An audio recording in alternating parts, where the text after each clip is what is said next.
Guillaume, notre 10e candidat.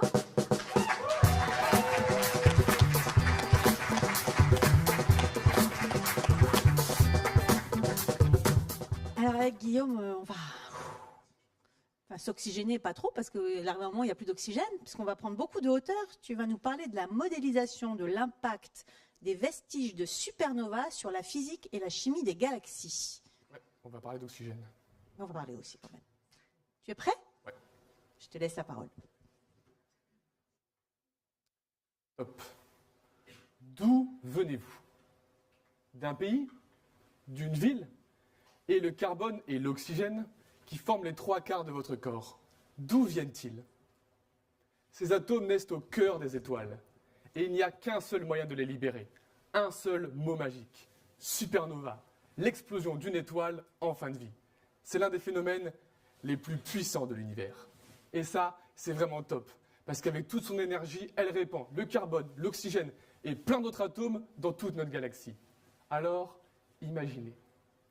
Quelques molécules dans un espace quasiment vide. Calme. Paisible. Tout d'un coup, une explosion balaye tout ça. C'est là que j'entre en jeu. Pourquoi?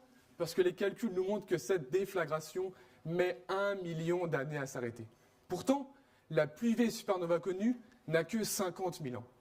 Personne n'a jamais vu de vieille explosion d'étoiles. Alors, sur les bureaux des astronomes, une affiche est placardée. Recherchez supernova, vieille, très vieille, vraiment très vieille. Bienvenue dans mon enquête. Pour commencer, il me faut le portrait robot du suspect. À quoi ça ressemble une vieille explosion d'étoiles? Autrement dit, quelle est sa composition chimique?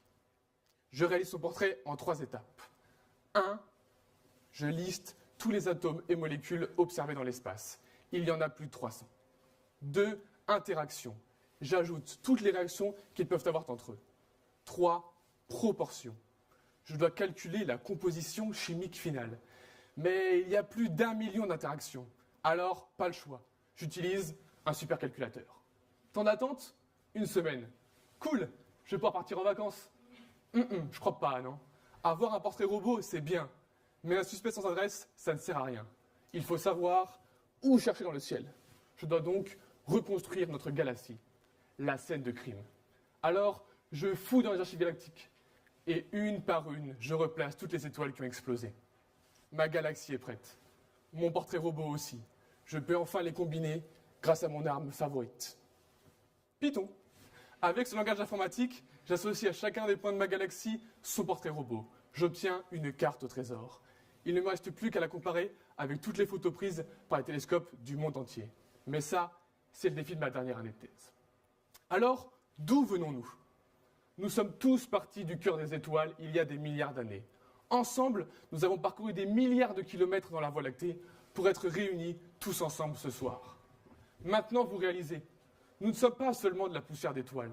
L'énergie des supernovas continue de battre et de briller en chacun de nous.